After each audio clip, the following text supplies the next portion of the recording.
Like, these guys know ball. So yeah, I could have had a hand in that. Has today been a really exciting day for you because of the progress made by the forensic accountants? Oh, I told you. I know how important it is to you. A couple weeks ago, I was like, listen, I didn't even know a forensic accountant was a real job, but they got to be the coolest accountants out there. And I was like, I'm going to trust in them, and they cracked the case. They have it all. I still, it's really, the whole story is insane. And I know people will always be suspicious that it was actually Shohei. The forensic accountants feel like they did their job, and they got him on record faking that he was him calling the banks. He changed things in his phone so that he couldn't get alerts. Crazy story. Yeah, is it? I think Sylvie's still skeptical, aren't you? Is it weird that I'm still skeptical?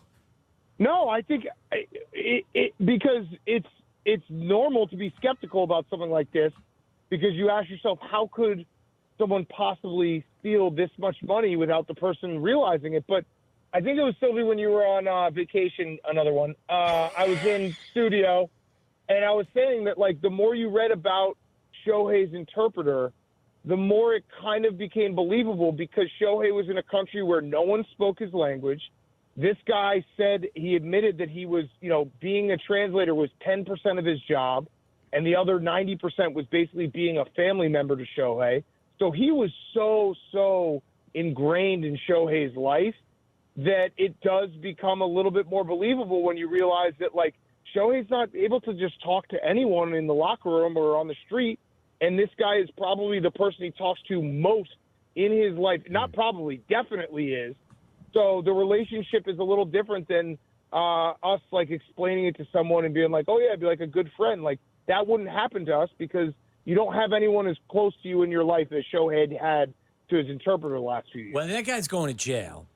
Yeah. A couple of guys are getting fired, aren't they? Because I get it. You can have this really close relationship with your interpreter, but if your people, the stewards of your nearly billion-dollar empire, aren't watching this more closely for you, you got to go, don't you? Don't you have to leave? Well, that was the other part. I think, I think maybe Shohei has changed it in the last year or two, but for the longest time, I think his mom was running his finances. You can't fire your mom. Yeah, you can. You can't fire your mom. Of course you can. If she's embezzling, you fire her. He wasn't smart with the money. I mean, good news for Shohei. He's got a lot of it, and he's going to get a lot more.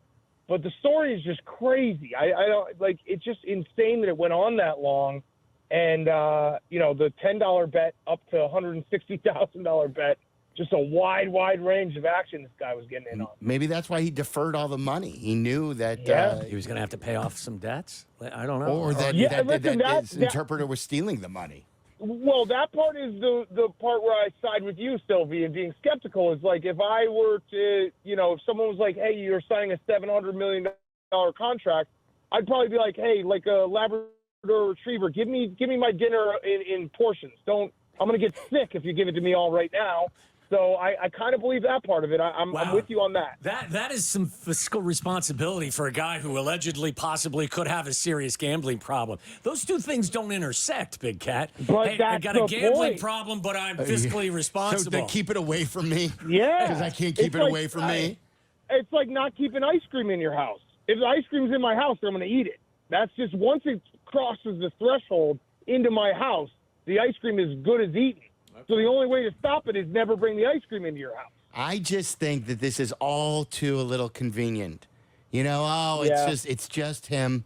He did this, he disguised this, and it's just all him, nobody else. Clean, crime, nothing else, nothing to see here. Our megastar's still a megastar. Let's go play ball. Okay, so you need more than just the forensic accountants. You don't believe the forensic accountants. I'm cool with you believing in forensic accountants. I think it's a good thing. But you believe? I'll ask you both. Do you believe in this day and age, in 2024, that you could actually get away with like sweeping something like this under the rug, whether it's Major League Baseball or it's Shohei or anybody else? I don't think you could do it these days. Also a good point, because Waddle brings up a good point. There's a lot of conspiracy theories out there these days, and I always ask when someone says a conspiracy theory, how many people have to know and not say anything for it to actually be pulled off. Because you're right. If this is something they're sweeping under the rug, there are dozens of people in the MLB offices that know, and you're saying not one of them is going to say anything. Right. And there will be law enforcement people. There will be people in a, in some tangential way that are in the know, and you're just expecting everyone to be quiet. That seems.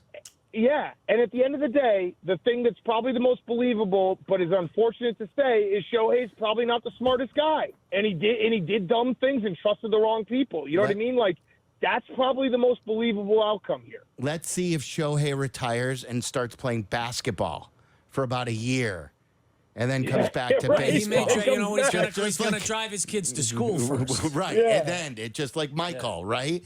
Wasn't there? He was the fake suspension, the under the rug suspension, but that's why he played baseball. What do you guys think his password is to his gigantic $1 billion bank account? Is it baseball, or is it cat, or is it dog? Like, what is Shohei's password that if you crack the code, I think you it's can Shohei get in and have backwards. access to it? Yeah, it's Mike Trout is my friend. Yeah. All right, what did you make before we get into some Chicago stuff? What did you make of all the reminiscing over OJ today? And that's how we started the show. It's rare that someone dies and it feels like everyone can just dunk on him. But that one definitely felt like everyone was going to get their dunks in. I did find it funny. Some people just being like, trying to take the brave take of being like, he was a murderer. It's like, okay, this is all right, great, you did that. But it was kind of weirdly shocking just because he's someone that is so famous for so many different reasons. And I was a little shocked. I was just like, whoa, OJ. He died. At any point in your life, did you think he was innocent? I can't say I looked into the case that closely. I know there's some theories that like his son, maybe, I don't know. It's weird. I probably never thought that he was innocent, but I don't know. He was ruled innocent. So it's like, you gotta at least like tip your cap to that. Good lawyers. Did you ever meet him? No, I did not meet him. We did have one chance. I can't remember what the advertiser was. It was when he was in jail for the collectible stuff. And there was some advertiser that wanted PFT and I to pick him up from jail and do an interview in a van. And we were like, I don't think we want to do that. And it never got to like that next step, but I remember that idea being floated out there. And we both were like, I think we'll let someone else interview OJ as he's being picked up from jail. That's interesting. Yeah. Who's the most, I don't know if despicable is the right way. What interview gave you the biggest kind of odd feeling having to do an interview along this kind of vein? One, we interviewed Martin Shkreli. Remember the pharma guy who jacked all the prices up? He was a weird guy. He went to jail. And then I've said it before, but I would say the one interview I wish I could maybe have back because I didn't read up as much as I probably should have was during COVID. We had Karl Malone on during The Last Dance. That was probably a mistake. Yeah, that was a mistake. Hand up. I don't know. I just never really read all the stories. And I was like, oh, okay. Yeah, that was probably a mistake. Yeah. You're like, Karl Malone, the mailman. We got the mailman on. And then you're like, oh, the mailman was delivering some inappropriate packages. Yeah, some bad mail. Some bad mail. Yeah. That one was a mistake. But, you make mistakes as long as you own up to it. What are you going to do? Yeah. Who's your money on? Masters started today. I know you've got some friends playing, whether it's Max Homa or it's Brooks Koepka. Who's your money on? The two guys. I ride with my boys, Brooks, Max, and then Will Zalatoris is the guy I always ride with. So, it's always hard to win a golf tournament. Like, it's kind of throwing darts at a dartboard, but I just want it to be close on Sunday. Will's having a good day. In a while. Will's tied for second place at 4 under par right now.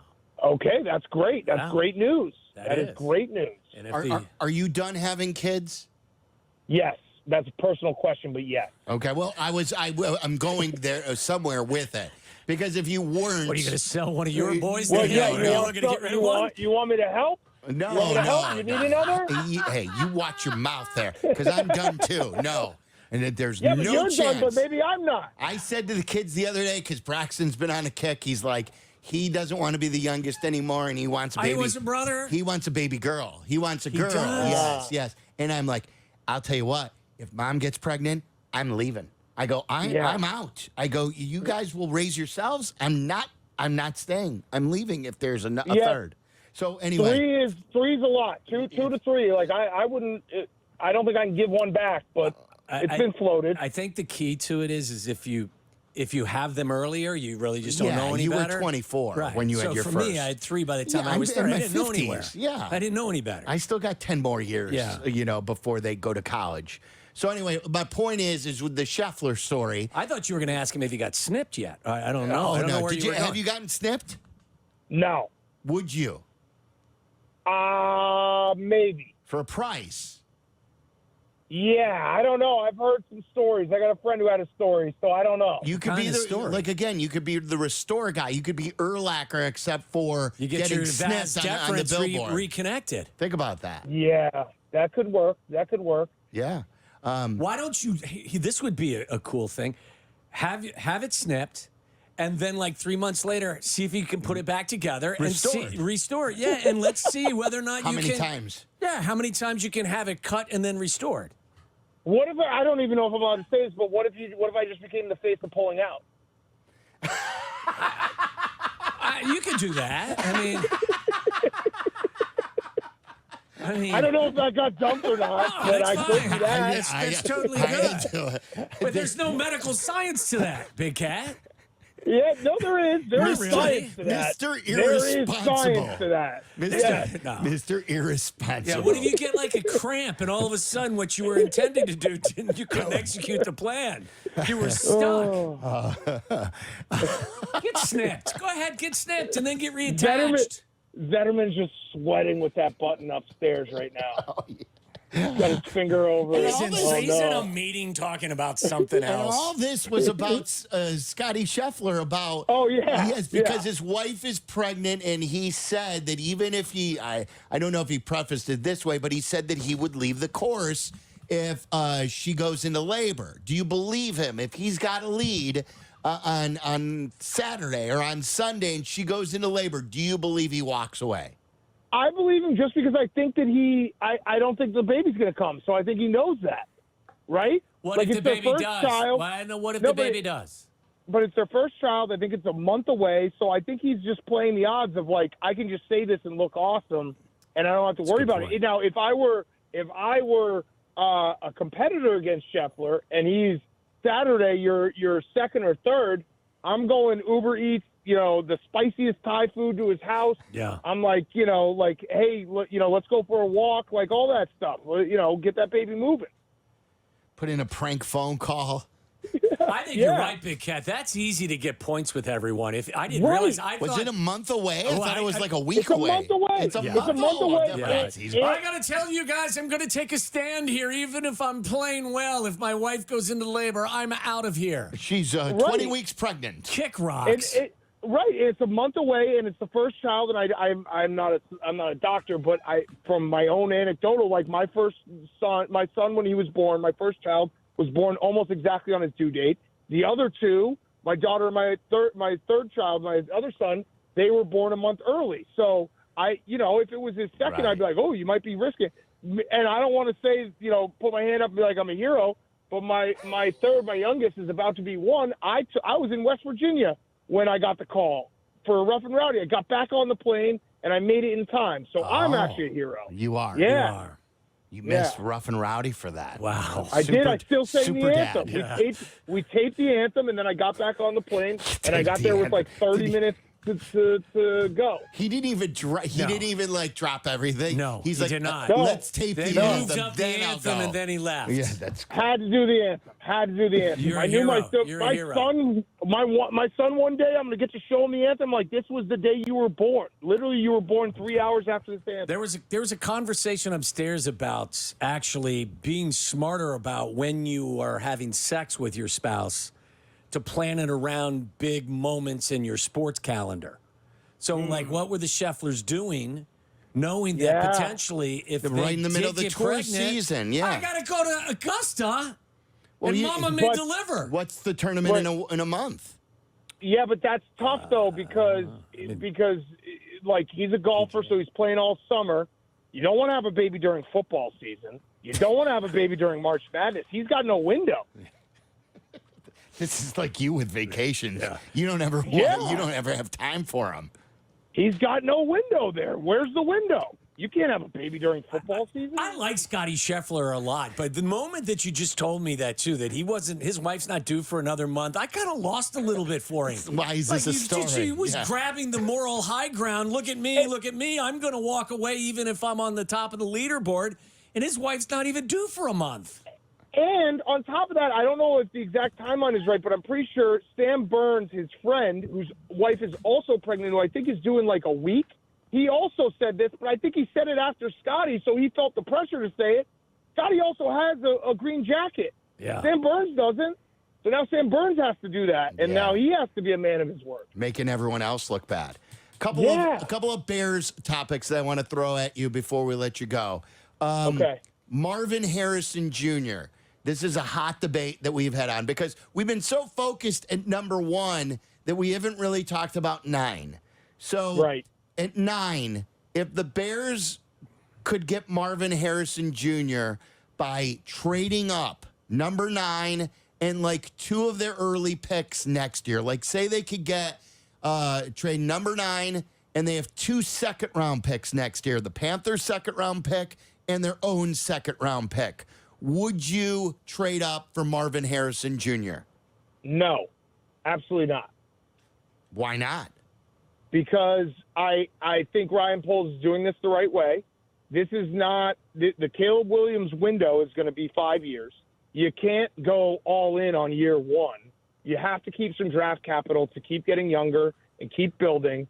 And not only that, but I think Neighbors and Adunze are just as capable. And I would rather Ryan Poles trade back and get more draft capital because this is the start of the runway. To go all in on the runway and be like, we don't have any, we have 4 picks this draft?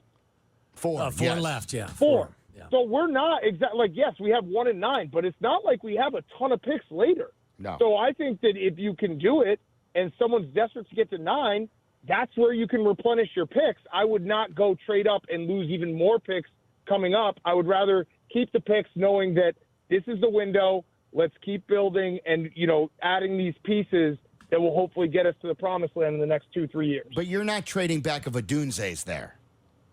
Probably not. But then it depends on what someone offers. You know what I mean? If someone gets desperate for 9 and you can pick up, a couple picks in this draft and maybe another pick next year, why not? Okay. Like if you tell me that we trade 9 and we've now gone from 4 picks in this draft to say 6 or 7 and an additional pick next year, I'd be all in for that. And then one more, Hard Knocks. I wrote about this today in a column. The Bears have been very against Hard Knocks. They're one of, I believe, 3 teams who could be forced into doing it. As a fan, if the league forced them to do it, would you welcome this, the Bears being on Hard Knocks?